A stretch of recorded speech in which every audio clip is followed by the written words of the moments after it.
आप सबको मेरा बहुत बहुत प्रणाम। Welcome to social classes 9 to 12। आज हम डिस्कस करेंगे आपके क्लास 12 पॉलिटिकल साइंस का chapter recent development in Indian politics. आपका पॉलिटिकल साइंस का ये लास्ट चैप्टर है। इस चैप्टर को हम इस वीडियो में बहुत अच्छे से समझेंगे।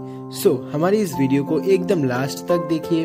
हम श्योर है इन नेक्स्ट 30 to 40 मिनट आपका पूरा चैप्टर का कंसेप्ट एकदम क्लियर हो जाएगा। उससे पहले आप अगर हमारे चैनल पे नए हो, हमारे चैनल को सब्सक्राइब कर दो एंड हमारे व्हाट्सएप ग्रुप को ज्वाइन कर लो एंड आप हमको व्हाट्सएप पर मैसेज भी कर सकते हो, नंबर नीचे दिया हुआ। चलिए शुरू करते हैं। Recent development in Indian politics. हमारा पहला टॉपिक है context of 1990s। That means जैसे कि हमको पता होता है कि राजीव गांधी हमारे देश के प्राइम मिनिस्टर बनते हैं 1984 में। क्यों बनते हैं? उससे पहले हमारे देश के जो प्राइम मिनिस्टर थे श्रीमती इंदिरा गांधी जी, उनका डेथ हो जाता है। After her death Rajiv Gandhi हमारे देश के प्राइम मिनिस्टर बनते हैं, बट वो ज़्यादा टाइम तक प्राइम मिनिस्टर नहीं रह पाते। 1989 में उनका प्राइम मिनिस्टरशिप खत्म हो जाता है, वो इलेक्शन में हार जाते हैं। उस वक्त के बाद से जब 1990s का शुरुआत होता है, जब 1990s का बिगिनिंग होता है, हमारे देश के पॉलिटिक्स को, हमारे देश के राजनीति को 5 सबसे बड़े प्रॉब्लम्स से झेलना पड़ा। 5 सबसे बड़े इशू हमारे देश के पॉलिटिक्स को झेलना पड़ा। देखिए, the country witnessed 5 developments that were to take long lasting in our politics. Country ने 5 ऐसी चीज़ों को झेला जिसकी वजह से हमारे पॉलिटिक्स में एक विशाल इफेक्ट हुआ है। अभी हम पढ़ेंगे वो 5 ऐसे क्या चीज़ था जिसकी वजह से हमारे देश के पॉलिटिक्स को बहुत लॉस हुआ और हमारा देश का पॉलिटिक्स एक चेंज हो गया, एक बहुत इम्पैक्ट हुआ इसमें।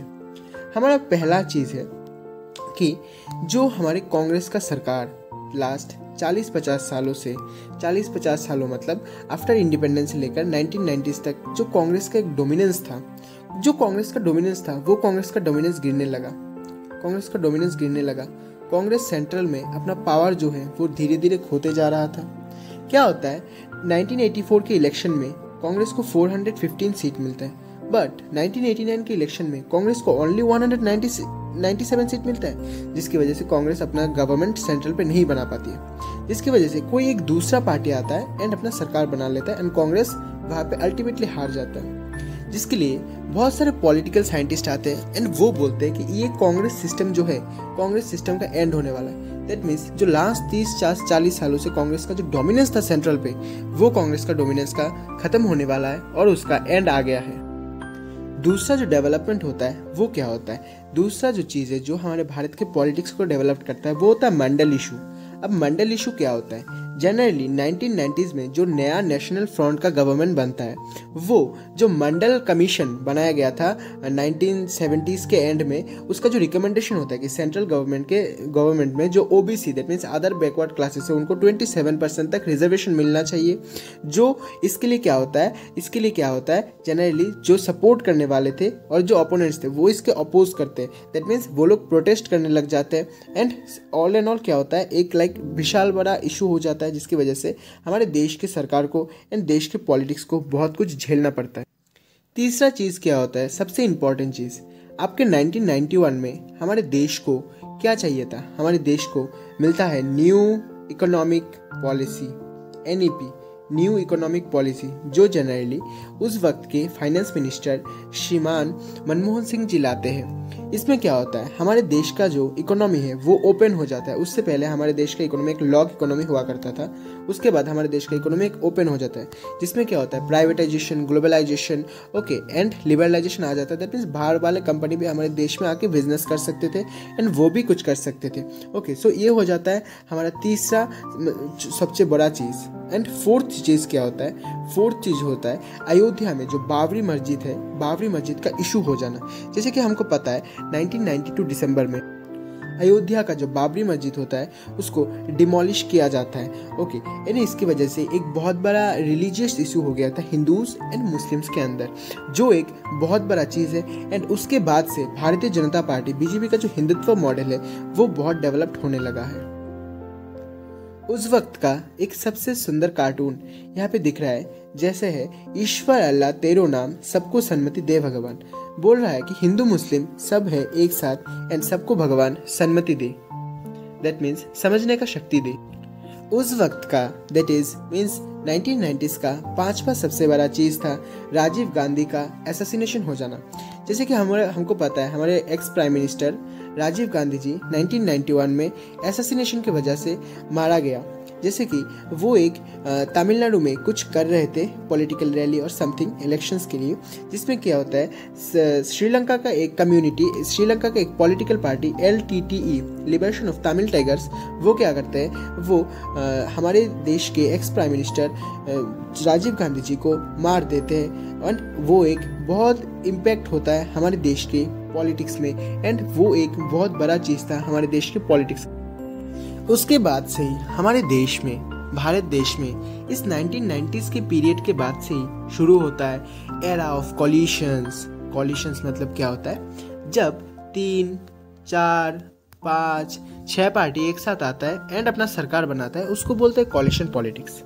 चलो और अच्छे से डिस्कस करते हैं। जैसे कि हमको पता है हमारे प्रेजेंटली हमारे लोकसभा में टोटल सीट है 545। ओके, एमंग देम किसी भी एक पार्टी को सरकार बनाने के लिए सेंट्रल गवर्नमेंट में आपको अप्रोक्सीमेटली 272 प्लस सीट चाहिए होगा। दैट मीन्स मिनिमम आपको 273 सीट चाहिए होगा अगर आप अपना सरकार बनाना चाहते हैं। बट क्या होने लगा 1990s के बाद, कोई भी सिंगल पार्टी, वो अब कांग्रेस हो, बीजेपी हो एंड अदर कोई भी पार्टी हो, वो सिंगली अकेला 272 प्लस सीट नहीं ला पाते, जिसकी वजह से क्या होता है, एमर्ज होता है छोटे छोटे पार्टीज का। दैट मीन्स हमारे देश में बहुत सारे छोटे छोटे पार्टीज थे उस वक्त, जैसे कि आपका DMK हो गया इन साउथ, ओके, एंड उसके बाद लाइक उस वक्त एमर्ज होता है Samajwadi Party, Bahujan Samaj Party in UP region and देश के बहुत सारे कोने में, जैसे कि लेट 90s में एमर्ज होता है वेस्ट बंगाल में TMC, ऐसे करके और भी बहुत सारे छोटे छोटे पार्टी है जिसको मिलने लगा इम्पोर्टेंट। सो तब से क्या होता है, शुरू होता है coalition politics. So I think आपका कॉलिशन का कंसेप्ट क्लियर है। जब 2, 3, 4, 5, 6 पार्टी एक साथ मिलके क्या होता है, अपना सरकार बनाता है। क्यों बनाता है, क्योंकि ऐसा होता है क्योंकि उसको 272 प्लस सीट का मेजोरिटी नहीं मिलता है। सो उसको क्या करना पड़ता है, दूसरे पार्टीज के साथ कोलिशन करना पड़ता है एंड अपना सरकार बनाना पड़ता है। सो 1989 से 1990 से 1991, 1992 उस वक्त से क्या होता है, शुरू हो जाता है ये वाला पॉलिटिक्स एंड हमको देखने को मिलता है कि नेशनल फ्रंट का जो सरकार बनता है वो BJP and left front, that means उस वक्त में 1989 में जो राजीव गांधी जब इलेक्शन हार गया था, उसके बाद जो सरकार बना था हमारे देश में, वो बना था नेशनल फ्रंट का सरकार, जो with the coalition of BJP, that means भारतीय Janata party plus left front, that means CPI and CPIM मिला के एक सरकार बनाता है उस वक्त पे। ओके, बाद में क्या होता है, 1 साल बाद ये सरकार गिर जाता है। क्यों गिर जाता है, क्योंकि वो अच्छे से नहीं चल पाता एंड उसका कोलिशन नहीं चल पाता। देखिए अगर कोलिशन में कोई भी एक मेंबर चाहता है कि मैं नहीं जुड़ना चाहता, तो सरकार इजीली गिर जाएगा, क्योंकि जब 272 उसका मेजोरिटी नहीं होगा तो सरकार गिर जाएगा, देन दूसरा एक पार्टी आएगा। तो ऐसे करके चलता था एक्चुअली कोलिशन पॉलिटिक्स। देखिए आपका यहाँ पे एक बहुत सुंदर पेंटिंग है, इस पेंटिंग की मदद से एक एग्जाम्पल दिखाया जाता है कि कोलिशन पॉलिटिक्स कैसे चलता था। जैसे कि उस वक्त के 2 बड़े लीडर, ये थे बीजेपी के सबसे बड़े लीडर, ये थे left front, that means communist party का सबसे बड़ा लीडर। वो लोग मिला के क्या कर रहे थे, उस वक्त का जो ये प्राइम मिनिस्टर थे उसको लाइक कह रहे थे कि तुम ऐसे करो ऐसे करो। अगर इसमें से कोई भी चला जाता, लेफ्ट हो जाता, यहाँ से निकल जाता, तो ऑब्वियसली बात है कि पार्टी देश से हट जाएगा एंड ऑब्वियसली 1 साल बाद पार्टी गिर गया एंड उसका पॉलिटिक्स लाइक नहीं चला ज़्यादा देर तक। ओके, उसके बाद हम पढ़ेंगे next topic, that is decline of the Congress. With the period of time कैसे कांग्रेस पार्टी का, इंडियन नेशनल कांग्रेस का कैसे डिक्लाइन हुआ, कैसे with the period of time Congress party को एक बहुत बड़ा हार देखने को मिला। आगे बढ़ने से पहले आप सबके लिए एक ज़रूरी सूचना, हम class 12 political science, history, geography, economics का बेस्ट क्वालिटी कोर्स प्रोवाइड करवाते हैं। अगर किसी को भी हमारा history, geography, economics, political science में कोई भी एक सब्जेक्ट, 2 सब्जेक्ट, 3 सब्जेक्ट या चारों सब्जेक्ट का कोर्स चाहिए, तो आप हमें कांटेक्ट कर सकते हैं। नंबर नीचे है जिस पे आप व्हाट्सएप पे हमें मैसेज कर सकते हैं। हमारे यहाँ इन कोर्सों में आपको बहुत अच्छे से आपका क्लास 12 का कंटेंट कंप्लीट करवा दिया जाएगा। Notes, PDF, important questions and answer writing सब कुछ इस कोर्स में करवाया जाएगा। प्लस आपके क्लास 12 के साथ साथ आपका CUET का भी प्रिपरेशन होते रहेगा and after 12 board examination CUET का भी कोर्स हम लोग करवाते हैं। सो आप हमारे कोर्स को ज़रूर ज्वाइन कीजिए, इसकी मदद से आपका बहुत अच्छा होगा रिजल्ट्स। सो जैसे कि हम ये पढ़ते हैं, कांग्रेस पार्टी का हार जाना 1989 इलेक्शन में इंडियन पॉलिटिक्स में एक बहुत बड़ा चेंज हो गया था। इसके हार जाने से जो कांग्रेस सिस्टम है, कांग्रेस सिस्टम का एंड माने जाना लगा। इंदिरा गांधी की लीडरशिप में कांग्रेस एक बहुत पावरफुल पार्टी के रूप से उभरा है। बट जब राजीव गांधी 1989 इलेक्शन में हार गए, उसके बाद कांग्रेस को बहुत सारा चैलेंजेस फेस करना पड़ा एंड बहुत सारा प्रॉब्लम्स फेस करना पड़ा। हम इस वीडियो में डिस्कस करेंगे कि कांग्रेस का कैसे कैसे डिक्लाइन हुआ। ऐसे ही करके 1989 के इलेक्शन के साथ शुरू होता है इंडिया में the era of multi party system. Multi party system एक ऐसा सिस्टम होता है जब 1, 2, 3, 4 पार्टी एक साथ मिलके सरकार बनाता है, इन इलेक्शन कंडक्ट करवाते हैं, उसको कहते हैं मल्टी पार्टी सिस्टम। अब इस दौर में 1990s के दौर में बहुत सारे पॉलिटिकल पार्टी एग्जिस्टेंस पे आने लगे। उसके साथ बहुत सारे छोटे छोटे पार्टी जो कांग्रेस के सामने 1990 से पहले कुछ नहीं था। बट 1989 के इलेक्शन के बाद 1990s के दौर में वो पार्टी भी बहुत इंपॉर्टेंस गेन करने लगते हैं। उसके साथ आज के present day ruling party of India that is भारतीय जनता पार्टी एक बहुत छोटा पार्टी था 1980s के दौर में, बिगिनिंग ऑफ 1990s में। बट जैसे जैसे कांग्रेस का पावर गिरने लगता है तैसे तैसे भारतीय जनता पार्टी का पावर बढ़ने लगता है। 1989 के इलेक्शन में भारतीय जनता पार्टी का इतना इम्पोर्टेंस नहीं था। बट जब new National front government create हुआ 1989 में, वो भारतीय Janata party and present day CPIM that means left front के जो पार्टीज था उनके कोलिशन से क्रिएट हुआ। बाद में वो 1 साल बाद खत्म हो गया due to some reason. Okay, अब देखिए क्या होता है। जनरली ये जो कोलिशन पॉलिटिक्स है वो 2014 तक चलता है। इस वक्त तक बहुत सारी पार्टियां एक साथ आती है एंड अपना सरकार बनाती है। इनमें से 2 इंपॉर्टेंट कोलिशन पॉलिटिक्स में 2 इंपॉर्टेंट कोलिशन का नाम है। 2 इंपॉर्टेंट कोलिशन, उसमें एक है NDA national democratic alliance lead by भारतीय Janata party. National democratic alliance भारतीय जनता पार्टी के साथ जितने भी कोलिशन पॉलिटिक्स है, कोलिशन पार्टीज है एक साथ जो भारतीय जनता पार्टी को समर्थन करते हैं उनको बोलते हैं NDA। दूसरा है UPA यूनाइटेड प्रोग्रेसिव अलायंस, जो कांग्रेस पार्टी को सपोर्ट करते हैं, कांग्रेस पार्टी के साथ है, उसको बोला जाता है UPA। सो 1989 के इलेक्शन के बाद इन 1990s के मिड से ये कॉन्सेप्ट UPA एंड NDA का कॉन्सेप्ट आता है, जो 2014 तक एक ह्यूज इंपॉर्टेंट रोल प्ले करती है, जिसमें छोटे छोटे पार्टियों का एक बहुत बड़ा समूह बड़े पार्टियों के साथ जुड़ते हैं और अपना सरकार बनाता है। फाइनली 2014 में भारतीय जनता पार्टी का सरकार सेंट्रल गवर्नमेंट में बनता है, जिसके साथ भी ऑब्वियसली NDA के जो दूसरे पार्टी थे, दूसरे छोटे पार्टी थे, वो भी उनके साथ थे। बट 2014 में आफ्टर 1989 फर्स्ट टाइम भारतीय जनता पार्टी को full that means 272 plus seat मिलते हैं अपने सेंट्रल गवर्नमेंट के जो लोकसभा इलेक्शन थे उसमें। बट इन दोनों इलेक्शन में भी NDA के जो बाकी अदर पार्टीज थे वो बहुत इंपॉर्टेंट रोल प्ले किया है एंड इन फ्यूचर देखेंगे 2024 में क्या होता है। अब हम डिस्कस करेंगे अलायंस पॉलिटिक्स। मतलब थोड़ी देर पहले जैसे हमने बताया, अलायंस पॉलिटिक्स मतलब जब 2, 3, 4 पार्टी मिलके सरकार बनाता है और उसको बोलते हैं अलायंस और कोलिशन। 1990s का दौर बहुत ही एक चेंजिंग दौर था। उस वक्त पर OBC और दलितों का बहुत सारा पार्टी धीरे धीरे शुरू होने लगा। Specially in the region of Uttar Pradesh हमको देखने को मिलता है like Bahujan Samaj party and other party जो एक पर्टिकुलर कास्ट एंड रिलीजन पर बेस्ड थी एंड पर्टिकुलर कम्युनिटी के पर बेस्ड थी। उस वक्त से हमको देखने को मिलता है ऐसे बहुत सारे पार्टियाँ फ्रॉम डिफरेंट स्टेट ग्रोथ होने लगता है। जैसे कि 1996 के इलेक्शन से पहले BJP का उतना रुतबा नहीं था। 1996 के इलेक्शन के बाद BJP को एक बहुत बड़ा नेशनल पार्टी के रूप से हमको जानने को मिलता है and with the period of time जैसे कि हमको पता चलता है 1996 में भारतीय जनता पार्टी का सरकार 14 दिन के लिए सेंट्रल गवर्नमेंट में होता है।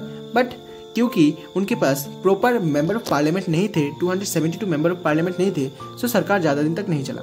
बट फाइनली 1998 में क्या होता है, भारतीय जनता पार्टी का फिर से एक बार सरकार बनता है जो कोलिशन की मदद से बनता है। एंड अगेन 1999 में जब इलेक्शन होता है उससे भारतीय जनता पार्टी का 5 साल अपना सरकार चलता है। बट ऐसा करके क्या होता है, बहुत सारे पॉलिटिकल पार्टीज एक साथ आते हैं एंड अपना सत्ता चलाते हैं, सरकार चलाते हैं। जब तक वो लोग अपना मेजोरिटी मेंटेन कर रहे थे तब तक सरकार था, जब मेजोरिटी खो रहा था तब सरकार जा रहा था। ओके, सो हमको इस कॉलिशन पॉलिटिक्स के दौर में ये सारी चीज़ों के बारे में पता चलता है। Then we are going to discuss a very important picture. यहाँ पे एक पिक्चर है, आप देख पा रहे होंगे, आपके एनसीईआरटी बुक में भी है। यहाँ पे आपको दिखाई दे रहा होगा कि श्रीमती इंदिरा गांधी जी एंड एक पिक्चर में श्रीमती इंदिरा गांधी जी है जिसके सामने अटल बिहारी वाजपेयी बहुत ही छोटे दिख रहे हैं। बट नेक्स्ट पिक्चर में अटल बिहारी वाजपेयी एंड इस एनडीए कोलिशन, उसके सामने सोनिया गांधी जी बहुत ही छोटे दिख रहे हैं। दैट मीन्स 1971 में अटल बिहारी वाजपेयी एक बहुत छोटे प्लेयर थे एंड 1999 में अटल बिहारी वाजपेयी विद इस अलायंस एक बहुत बड़े पार्टी के रूप से उभरे हैं एंड कांग्रेस पार्टी का पावर बहुत ही लो हो गया है, कांग्रेस पार्टी का पोजीशन बहुत ही लो हो गया है। सो हमने अब तक समझा है 1989 के इलेक्शन के साथ एक कॉलिशन पॉलिटिक्स का बहुत बड़ा पॉलिटिक्स राजनीति हमारे इस भारत देश में होता है, जिसने भारत देश के 11 टाइम्स क्या होता है अपना गवर्नमेंट बदलता है। इस वक्त से 1989 से लेकर आज तक 11 टाइम्स क्या होता है गवर्नमेंट बदलता है, मतलब प्राइम मिनिस्टर बदलते हैं। अब देखिए क्या क्या होता है इस बीच में, जैसे कि नेशनल फ्रंट का गवर्नमेंट बनता है भारतीय Janata party and left party के साथ 1989 में। उसके बाद यूनाइटेड फ्रंट का अगेन 1996 में। हम जब लिस्ट ऑफ प्राइम मिनिस्टर देखेंगे तब इसको बहुत अच्छे से डिस्कस करेंगे। जस्ट आफ्टर 1 to 2 मिनट्स हम प्राइम मिनिस्टर देखेंगे कि 1989 से लेकर कौन कौन हमारे देश में प्राइम मिनिस्टर बने हैं। चलिए आगे बढ़ते हैं। आप देख पा रहे होंगे हमारे स्क्रीन पे, देखिए हमारे देश के जो माननीय प्रधानमंत्री थे वो लोग इन स्क्रीन पे आ रहे हैं। देखिए 1989 के बाद कौन कौन हमारे देश के प्रधानमंत्री बने हैं। 1989 के बाद पहले हमारे देश के प्रधानमंत्री बने थे श्रीमान वीपी सिंह, जो नेशनल फ्रंट का गवर्नमेंट बनाते हैं भारतीय Janata party and left front that is communist party of India, Marxist and communist party का सपोर्ट लेके। बट वो सपोर्ट ज़्यादा देर तक नहीं चलता। 1990 को उनका गवर्नमेंट गिर जाता है क्योंकि उनके पास सपोर्ट नहीं था। उसके बाद 1990s में श्रीमान चंद्रशेखर जी का सरकार बनता है, जो एक सेक्शन था समाजवादी जनता पार्टी का जिसको कांग्रेस से सपोर्ट मिल रहा था। दैट मीन्स मेजोरिटी किसी का नहीं था। उसके बाद 1991 में रेस्पेक्टिव पीवी नरसिम्हा राव जी का सरकार बनता है, जिस पर जो सपोर्ट कर रहा था कांग्रेस पार्टी एंड AIADMK जो साउथ इंडिया का एक फेमस पार्टी है उसका सपोर्ट से बनता है। वो 1996 तक चलता है। उसके बाद अटल बिहारी वाजपेयी जी का सरकार बनता है 1996 में से लेकर जून तक। दैट मीन्स 14 to 15 डेज का, जो भारतीय जनता पार्टी का होता है। ओके, उसके बाद हमारा सरकार बनाते हैं HD देवेगौड़ा जी।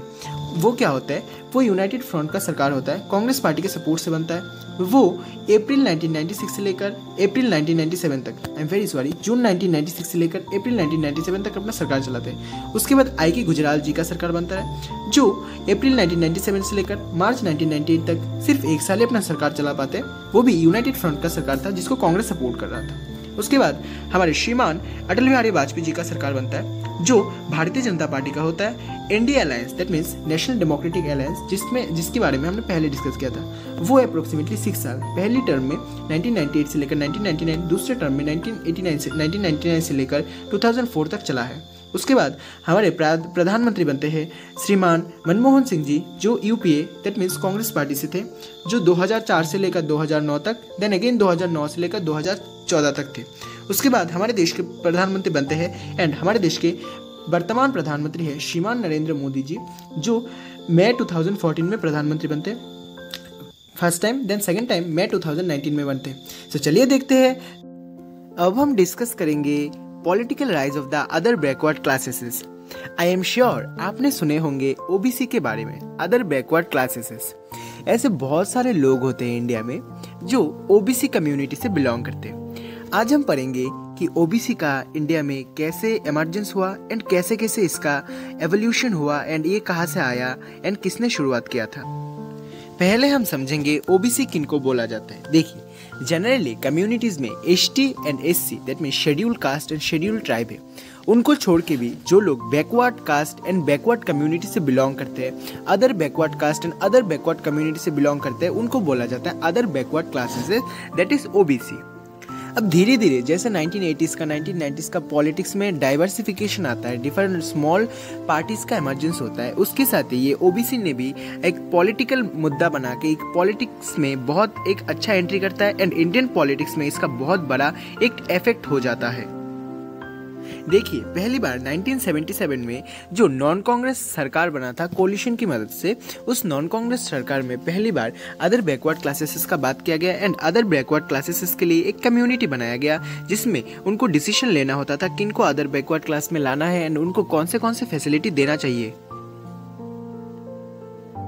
अब जो वो कमीशन था वो था मंडल कमीशन एंड उसको बोलते हैं मंडल इम्प्लीमेंटेशन। देखिए, जब 1977 में पहली बार क्या होता है, नॉन कांग्रेस का गवर्नमेंट बनता है, तब ओबीसी जो अदर बैकवर्ड क्लास था उसका मुद्दा उठता है। दैट मीन्स जो लोग एसटी को छोड़ के अदर कम्युनिटी में थे। तब क्या होता है, एक्चुअली बीपी मंडल नाम के एक बंदे को एक कमेटी बनाने को बोला है जिसमें क्या होगा, जो अदर बैकवर्ड क्लासेस था उनको रिजर्वेशन एंड ऑल सरकारी सुविधा देने का बात किया गया था। वो हम आगे डिस्कस करेंगे। अब जो मंडल कमीशन बनाया गया था 1977 में, उसका बाद में क्या होता है, वो जो अपना रिपोर्ट देता है वो देता है अदर बैकवर्ड क्लासेस का। दैट मीन्स इंडिया में एक ऐसा कम्युनिटी होना चाहिए जो अदर बैकवर्ड क्लासेस में उनको ऑब्वियसली कुछ फैसिलिटीज़ मिलना चाहिए, जो लोगों को लाइक एसटी को, एससी को, जो कम्युनिटी से बिलोंग करते हैं उनको लाइक जो स्पेशल काइंड ऑफ फैसिलिटी मिलता है। सेम एज यूजुअली जो लोग अदर बैकवर्ड क्लासेस से बिलोंग करते थे उनको भी कुछ फैसिलिटीज़ मिलने चाहिए in politics, in jobs and other section. And बाद में ये लोग बहुत एक इंपॉर्टेंट रोल प्ले करते हैं, जैसे कि आप आपके एनसीईआरटी बुक में देख पा रहे होंगे कि और हमारे स्क्रीन पे देख पा रहे होंगे कि इस अदर बैकवर्ड क्लासेस के लिए बहुत वायलेंस भी हुआ है हमारे देश में। अब थोड़ा डिस्कस करते हैं मंडल कमीशन के बारे में। देखिए, मंडल कमीशन क्या होता है, जैसे कि हमने बोला है ओबीसीज के लिए कुछ स्पेशल रिजर्वेशन लॉज लाने को बोला था। सो इसके लिए क्या होता है, जनरली 1977 में जब जनता पार्टी का सरकार बनता है, उन लोगों ने एक कमीशन अपॉइंट किया जिसका चेयरपर्सन, जिसका हेड था बिंदेश्वरी प्रसाद मंडल, बीपी मंडल जिसको बोला जाता है, जिनकी रिकमेंडेशन में मंडल कमीशन बनाया गया एंड उन्होंने रिकमेंडेशन दिया कि कौन से स्टेप्स ऐसे फॉलो करने हैं जिसकी मदद से हम अदर बैकवर्ड क्लासेस को इंडिया में एक स्पेशल रिजर्वेशन दे सके। फाइनली इनके अंडर जो कमेटी बनता है मंडल कमीशन 1980s में, दैट मीन्स जब 1980 आता है उस वक्त तक आते आते एक डिसीजन देता है। उस डिसीजन में उन्होंने बोलता है एसटी और एससी छोड़ के जो भी अदर पर्सन है जो बैकवर्ड कम्युनिटी से बिलोंग करते हैं उसको हम बोलेंगे अदर बैकवर्ड क्लासेस, जिसके लिए हम सेंट्रल गवर्नमेंट में, दैट मीन्स केंद्र सरकार में जो कोई भी government facilities like government jobs and उन फैसिलिटीज में हम उनको 27% तक रिजर्वेशन देंगे फॉर ओबीसी, दैट मीन्स जो लोग अदर बैकवर्ड क्लासेस से बिलोंग करते थे। बट 1980s में फिर क्या होता है, कांग्रेस का सरकार बन जाता है एंड इनका जो ये रिकमेंडेशन है वो खारिज कर दिया जाता है। बट 1990s में जब न्यू नेशनल फ्रंट का सरकार बनता है तब फिर से उनके रिकमेंडेशन को माना गया एंड उनके रिकमेंडेशन को 1990s के सरकारों में लागू किया गया एंड आज तक ये चल रहा है। पॉलिटिकल फ्लोट्स, अभी तक हमने देखा है कि अदर बैकवर्ड क्लासेस का कैसे क्रिएशन हुआ है इंडिया में एक न्यू ग्रुप की तरह।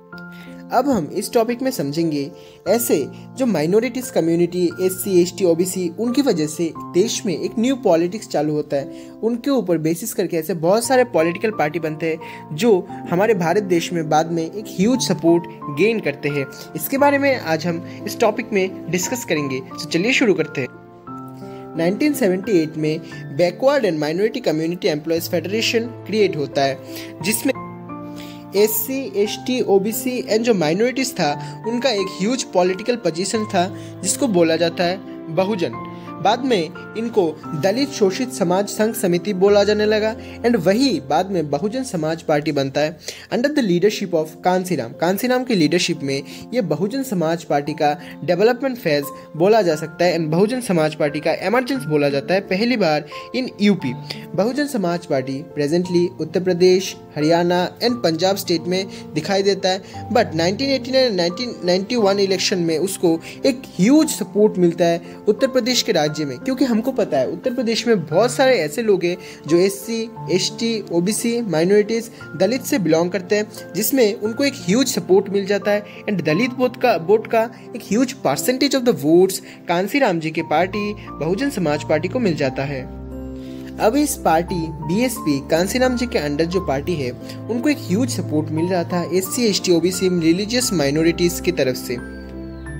जो यूपी में एक huge number of the population gather करते हैं कि यूपी में huge number of the population है जो इनको जिताने के लिए एनफ था इन द इलेक्शंस, जिसकी वजह से बाद में हमको देखने को मिलता है कांसी राम जी का उत्तर प्रदेश में एक बहुत अच्छा सरकार बन जाता है इन सबके सपोर्ट से, एंड वो अपना सरकार उत्तर प्रदेश में चलाते भी है as state government.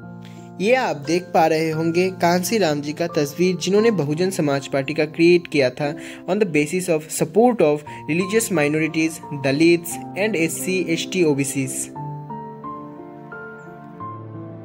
Communism, secularism and democracy. इस वक्त में 1980s 1990s में बहुत सारे डेवलपमेंट होने लगे। उनमें से एक था रिलीजियस आइडेंटिटी के बेसिस पे पार्टीज बनने लगे एंड पार्टीज एक स्पेशल पोजीशन लेने लगे। उसमें से जैसे कि हमको देखने को मिलता है, पहले जो भारतीय जनसंघ पार्टी था वो बाद में क्या होता है 1980s में बन जाता है भारतीय जनता पार्टी। 1980s में जो बन जाता है वो मेनली अपना आइडियोलॉजी गांधीयन सोशलिज्म रखते हैं पहले, but with the period of time वो लोग 1980 और 1984 के इलेक्शन में उनको ज़्यादातर इतना सपोर्ट नहीं मिला। बाद में द आइडियोलॉजी ऑफ हिंदू और नेशनलिस्ट को लेके वो लोग एडप्ट करते हैं Hindutva as a main ideology of the Bharatiya Janata Party, जिसमें था main strategy of mobilizing Hindus.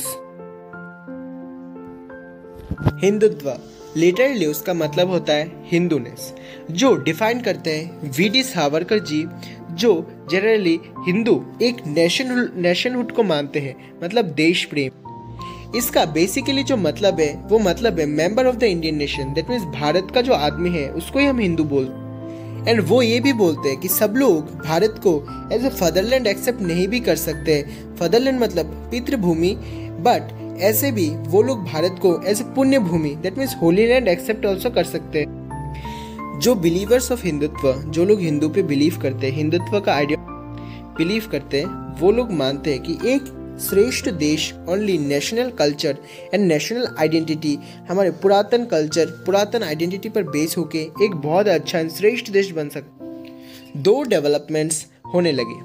अब हम इस दो डेवलपमेंट्स के बारे में पढ़ेंगे। 1986 become the central politics of the BJP of the Hindutva party. 1986 के इलेक्शन के बाद बीजेपी हिंदुत्व पार्टी के रूप से जाना जाने लगा। उसमें जो फर्स्ट डेवलपमेंट है वो है शाहबानो केस। शाहबानो केस क्या है? शाहबानो जी एक 62 ईयर ओल्ड लेडी थी जब उनको उनके पति ने डाइवोर्स दे दिया, जिसकी वजह से उन्होंने कोर्ट के पास मांग किया कि हर महीने उनको कुछ पैसे मिलना चाहिए। But according to Muslim personal law, अगर किसी के भी पति किसी को तलाक दे देते हैं तो उनको कोई एक्स्ट्रा मनी नहीं मिलता है। इद्दत के बाद, दैट मीन्स उनको 3 महीने तक एक पैसा मिलता है, उसके बाद नहीं मिलता है। सो एक्चुअली उसकी वजह से क्या होने लगा, जब कोर्ट ने डिसीजन दिया कि उनको हमेशा पैसा मिलेगा, हर महीने उनको पैसा मिलेगा उनकी लाइफ के सर्वाइवल के लिए। बट जब ये बात अदर मुस्लिम पीपल को पता चला तो वो लोगों ने आंदोलन किया, वो लोगों ने एक प्रोटेस्ट किया, जिसकी वजह से शाहबानो जी को अल्टीमेटली न्याय नहीं मिला। सरकार के ऊपर इसमें एक बहुत दबाव बना एंड सरकार ने एक एक्ट बनाया, मुस्लिम वुमेन एक्ट 1986, जिसमें सुप्रीम कोर्ट का जो डिसीजन है कि शाहबानो जी को एक अमाउंट मिलना चाहिए, शाहबानो जी को एक पैसा मिलना चाहिए, जिसकी वजह से वो अपना फैमिली चलाए आफ्टर डिवोर्स। देन गवर्नमेंट ने, उस वक्त के जो राजीव गांधी गवर्नमेंट ने एक रूल बना के उसको खारिज कर दिया, सुप्रीम कोर्ट के ऑर्डर को खारिज कर दिया, जिसकी वजह से भारतीय जनता पार्टी उसके अगेंस्ट बोलता है एंड बोलता है कि एक महिला जिसको अपने पति ने डिवोर्स दे दिया उसको तो एक सपोर्ट मिलना ही चाहिए। बट कांग्रेस ने इसको खारिज कर दिया because due to their support only, क्योंकि कांग्रेस गवर्नमेंट ने मुस्लिम पीपल ने उसके ऊपर एक huge gathering and huge pressure create कर दिया था, जिसके डर से कांग्रेस ने एक ऐसा रूल पास किया जो इंडियन हिस्ट्री में एक बहुत ही बुरा चीज़, एंड अल्टीमेटली उस महिला को कोई न्याय नहीं मिला। हमारा सेकंड इशू है अयोध्या डिस्प्यूट। अयोध्या आप सबको पता होगा, जो सिचुएटेड है उत्तर प्रदेश के, जहाँ पे हमारे श्री राम लल्ला जी का जन्म हुआ था, जिसको हम राम जन्मभूमि भी कहते हैं। यहाँ पे एक ह्यूज डिस्प्यूट हो गया था 1990s में, जो 1990s के पॉलिटिक्स को ग्रेटली शेप कर रहा था। ऐसा माना जाता है कि अयोध्या पे पहले हजारों सालों पहले राम मंदिर हुआ करता था, बट आज से 400-500 साल से पहले, that means in 16th century, Ayodhya में इस राम मंदिर की जगह पे मीर बाकी मुगल एम्परर ने एक मस्जिद बना दिया जिसका नाम था बाबरी मस्जिद, जिसकी वजह से हो जाता है एक डिस्प्यूट। अब इशू तब हुआ जब हिंदू बोलने लगे ये तो राम जन्मभूमि है, यहाँ पे मस्जिद नहीं हो सकता। मेन इशू 1-2 साल से नहीं था, वो 1940s से चल रहा था। 1940s में इस मॉस्क्यू को जो वहाँ पे मस्जिद था बाबरी मस्जिद, उसको लॉक कर दिया गया था। दैट मीन्स वहाँ पे कोई भी नहीं जा पाता था। बट जब ये लॉक खुला तभी बहुत सारे हिंदू एंड मुस्लिम अपना दावे करने लगे कि ये हमारा है, नहीं ये हमारा, जिसमें बीजेपी भारतीय जनता पार्टी एक इलेक्टोरल एंड पॉलिटिकल प्लैंक बनाता है एंड बाद में लाइक आरएसएस एंड विश्व हिंदू परिषद भी इसमें एक सिंबॉलिक रिचुअल की बोलते थे। देन जो बीजेपी थे वो जनरेट करते एक पब्लिक सपोर्ट टू के massive march called Rath Yatra from Somnath Gujarat to Ayodhya. Then Bharatiya Janata party Gujarat से अयोध्या तक एक रथ यात्रा निकाले जिसका मेन हेड था अडवाणी जी। बाद में उनको अरेस्ट किया जाता है इन बिहार, जिसकी वजह से वो जो न्यू फ्रंट का गवर्नमेंट था उनसे अपना सपोर्ट हटा देती है, न्यू फ्रंट का गवर्नमेंट गिर जाता है। एंड जो हिंदूज थे वो लोग वहाँ पे जाके इन अयोध्या बाबरी मस्जिद को गिरा देते। अब देखेंगे डिमोलिशन एंड आफ्टर, उसके बाद क्या होता है। देखिए दिसंबर 1992 में जो ऑर्गेनाइज किया जाता है like support of the construction of the temple at kar seva. जो कारसेवा में construction of the Rama temple, Ram मंदिर बनाने के लिए वहाँ पे एक गुहार उठी, जिसमें बाबरी मस्जिद को तो ऑब्वियसली तोड़ दिया गया था, बट वहाँ पे राम मंदिर बनाने के लिए एक बहुत ही बड़ा गुहार उठा था कि वहाँ पे राम मंदिर बनना चाहिए। बट जिसमें सुप्रीम कोर्ट बार बार वहाँ के राज्य सरकार को बोल रहा था कि इस इशू को आप कंट्रोल करने की कोशिश करो, इस इशू को आप लोकली कंट्रोल करने की कोशिश करो, जिसकी वजह से देश में उतना वायलेंस नहीं होना चाहिए। जिसमें हमको देखने को मिलता है, जैसे मैंने पहले भी बोला था, बहुत सारे लोग आ जाते हैं अयोध्या में 6 दिसंबर 1992 को एंड सब लोग मिलके वहाँ के जो बाबरी मस्जिद था उसको डेमोलिश कर देते हैं एंड तोड़ देते हैं, जिसकी वजह से हिंदूज और मुस्लिम के अंदर एक ह्यूज फाइट हो जाता है, एक ह्यूज वायलेंस। एंड ये वायलेंस बहुत वक्त तक चलता रहा, बहुत महीनों तक चलता रहा, बहुत दिनों तक चलता, जिसकी वजह से उस वक्त दैट मीन्स 1990s में वहाँ पे दैट मीन्स उत्तर प्रदेश में जो भारतीय जनता पार्टी का सरकार था उसको गिरा दिया गया सेंट्रल गवर्नमेंट की तरह, सेंट्रल गवर्नमेंट की तरफ से उसको हटा दिया गया। एंड जिस स्टेट में उत्तर प्रदेश में बीजेपी का मेजोरिटी रूल था वहाँ पे राष्ट्रपति शासन लगाया दिया गया सेंट्रल गवर्नमेंट के द्वारा। एंड वहाँ के जो चीफ मिनिस्टर थे भारतीय जनता पार्टी के, उनके अगेंस्ट भी एक केस दाखिल हो गया एंड सुप्रीम कोर्ट ने उसका दायित्व लिया था। उसके बाद सेंट्रल गवर्नमेंट ने बहुत सारे कमिटीज अपॉइंट किए कि इस प्रॉब्लम का क्या हुआ था, ऑल एंड ऑल कैसे सॉल्व हो सकता था, एंड बाद में उस पर कमिटीज को बोला था कि आप रिपोर्ट जारी कीजिए। अब जिसके बाद बहुत सारी चीज़ों को फॉलो किया गया। Archaeological survey of India that means ASI को बोला गया कि वहाँ पे रिसर्च करने के लिए वहाँ पे एक्चुअली हिंदू टेम्पल होना चाहिए या लाइक कुछ ऐसे एविडेंसेस लाइक जहाँ पे हिंदूज या मुस्लिम्स का राइट्स है उसको ढूंढने के लिए बोला गया। एंड ऐसे बहुत सारी चीज़ों में वहाँ पे रिसर्च हुआ, एनालिसिस हुआ, बहुत सारे रिपोर्ट निकले, बट फाइनली कोई रिजल्ट इमीडिएटली नहीं निकला था। बहुत सालों के बाद एक रिजल्ट निकलता है जिसमें भी कोई लाइक फाइनल आंसर नहीं मिलता, फाइनल रीज़न नहीं मिलता, फाइनल एक सल्यूशन नहीं मिलता। ऐसा बोला जाता है कि एक पीरियड में एक डिसीजन निकला था जिसमें बोला जाता था कि 3 भागों पे इसको डिवाइड किया जाएगा, Muslims, Hindus and other. And all ये जो सारी चीज़ है इस पर ये बेस करता है Ayodhya dispute. And finally in 2019 ये डिसीजन होता है कि यहाँ पे राम मंदिर बनेगा। एंड फाइनली फ्रॉम 2020 यहाँ पे राम मंदिर का कंस्ट्रक्शन चल रहा है एंड बाय 2024 ये कंस्ट्रक्शन भी कंप्लीट हो जाएगा एंड वहाँ पे फाइनली राम जन्मभूमि पे राम मंदिर का कंस्ट्रक्शन हो जाएगा। अब हम पढ़ेंगे the emergence of new consensus. देखिए 1989 का जो पीरियड है उस पीरियड के बाद कांग्रेस का डाउनफॉल होता है। दैट मीन्स कांग्रेस का जो सेंट्रल गवर्नमेंट में पावर होता है वो धीरे धीरे गिरने लगता है एंड बीजेपी का राइज होता है। भारतीय जनता पार्टी का धीरे धीरे क्या होता है, जो पावर होता है वो सेंट्रल गवर्नमेंट में बढ़ने लगता है। चलिए हम कंपैरिजन के मदद से समझते हैं कि भारतीय जनता पार्टी का ग्रोथ एंड कांग्रेस का डिक्लाइन 1989 के बाद कैसे होता है। देखिए यहाँ पे एक ग्राफ आपको दिख रहा होगा जिसमें आपको लोकसभा इलेक्शन 1984 से लेकर 2019 तक के परफॉर्मेंस दिया गया है, जिसमें रेड कलर दर्शाता है बीजेपी भारतीय Janata party and violet colour दर्शाता है INC that is Indian national Congress. देखिए 1984 इलेक्शन में भारतीय जनता पार्टी को सिर्फ 2 सीट मिलता है आउट ऑफ 545 सीटें, मतलब समझ रहे हैं, ओनली 2 सीट्स। और कांग्रेस पार्टी को मिलता है 415 सीट, जो बहुत ही ज़्यादा होता है, बहुत ही ज़्यादा होता है। उसके बाद 1989 इलेक्शन में जहाँ से कॉलिशन पॉलिटिक्स शुरू होता है, मतलब 1989 से लेकर, जैसे कि हमने पहले डिस्कस किया था, 2014 के इलेक्शन के पहले तक, ये जो 30 साल था ना, ये 30 साल में कोई भी, 30 नहीं, अप्रोक्सीमेटली 20 to 30 ईयर्स में कोई भी पार्टी को मेजॉरिटी नहीं मिला। अब देखिए, जैसे कि मेजॉरिटी लाने के लिए 272 प्लस सीट चाहिए होता है लोकसभा में, राइट। अब वहाँ पे किसी को भी इतना ज़्यादा सीट नहीं मिल रहा था 1989 के बाद। सो क्या होता है, जैसे कि 89 में क्या होता है, भारतीय जनता पार्टी को 85 सीट्स एंड कांग्रेस को 197 सीट मिल रहे थे। तो जिसने भी सरकार बनाया था, किससे बनाया था, कॉलिशन पॉलिटिक्स की मदद से, जैसे कि new National Front, BJP, then उसके बाद लेफ्ट फ्रंट का कोलिशन लेके बना। उसके बाद सेम 1991 में बीजेपी को 221 मिला, कांग्रेस को 244 मिला। उसके बाद सेम 1996 के इलेक्शन में 160 बीजेपी को मिलता है, देन 140 कांग्रेस को मिलता है, देन अगेन 1998 में 182 बीजेपी को, 141 कांग्रेस को। उसके बाद एज यूजुअली ऐसे चलता रहता है। एंड फाइनली 2014 में जब इलेक्शन होता है, बीजेपी को 282 के साथ majority number of the seat मिलता है एंड बीजेपी विद इस कोलिशन ऑफ एनडीए अपना सरकार बना लेता है। एज यूजुअली 2019 इलेक्शन में भी बीजेपी को 303 सीट्स मिलता है। जस्ट हमको कोलिशन, दैट मीन्स हमको जीतने के लिए ओनली 272 चाहिए होता है। बट 2014 के बाद बीजेपी को बहुमत मिल रहा है एंड बीजेपी अपना सरकार सेंट्रल गवर्नमेंट में बना रहा है एंड चला रहा है।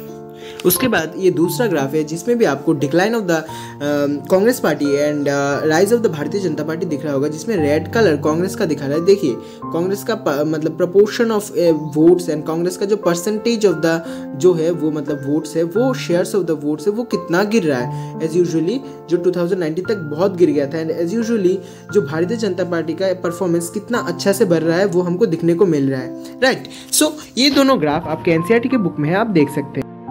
देखिए हमने अब तक जो डिस्कशन किया सब कुछ एनसीईआरटी की भाषा में, दैट मीन्स इंग्लिश में अच्छे से लिखा हुआ है, जो आप यहाँ से पढ़ सकते हो। जैसे कि 1984 के इलेक्शन में कांग्रेस को एक भारी जीत मिलता है 415 सीट के साथ, बट बाद में इसका परफॉर्मेंस बहुत ही बुरा हो जाता है, इसको कभी मेजॉरिटी मिल ही नहीं पाता है 1984 इलेक्शन के बाद इन लोकसभा इलेक्शन।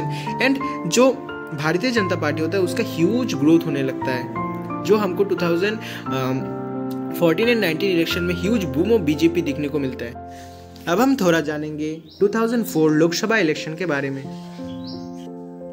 अब देखिए जैसे कि हमने देखा है 2004 के इलेक्शन में भी कांग्रेस पार्टी को उतना majority seat, that means 272 seat तो नहीं मिला था सेंट्रल में। ओके, कांग्रेस पार्टी को 272 सीट तो नहीं मिला था 2004 के इलेक्शन में, बट कांग्रेस पार्टी जीत जाता है 2004 के इलेक्शन में on the basis of coalition. That means जब 10-15 पार्टी एक साथ मिलके सरकार बनाता है उसको हम कोलिशन बोलते हैं। ओके, सो कांग्रेस पार्टी का जो कोलिशन था उसका नाम था UPA, United progressive alliances. Okay, जो ये यूपीए होता है बहुत सारे पार्टीज मिलके क्या करते हैं, कांग्रेस पार्टी को समर्थन करते हैं एंड वो 5 साल तक सरकार चलाते हैं। एज यूजुअली कांग्रेस पार्टी सोच रहा था कि 2009 का जब इलेक्शन होगा उसमें भी हमको मेजोरिटी मिलेगा, but it is very sad to say Congress party को 2009 के इलेक्शन में भी मेजोरिटी नहीं मिलता है एंड फिर उनको अपना यूपीए का सपोर्ट लेके एक सरकार बनाना पड़ता है जो चला था 2014 तक। बट 2014 में कांग्रेस पार्टी को सपोर्ट नहीं मिलता क्योंकि बीजेपी को एक majority number of the seat in Lok Sabha election मिल गया था। अब उस वक्त का जो ग्रोइंग कॉन्सेंसस था, चलिए वो समझते हैं। ये भी आपके बोर्ड्स के पर्सपेक्टिव से बहुत ही इंपॉर्टेंट टॉपिक है। अब तक हमने बहुत कुछ देखा कि 1990s के पॉलिटिक्स से लेकर आज तक क्या क्या चल रहा है, कैसे कैसे चीज़ें हो रहे थे। आई होप आपको पहले बहुत सारी चीज़ें पता नहीं होगा, अब तक अभी आपने वीडियो कंटिन्यू किया है तो आपको बहुत सारी चीज़ें पता चल गया होगा। सभी देखते हैं ऐसे कौन से कंसेंसस उस वक्त डेवलप्ड हो रहे थे एंड ये भी डायरेक्ट क्वेश्चन और घुमा के भी आपके बोर्ड एग्जाम में पूछे जा सकते।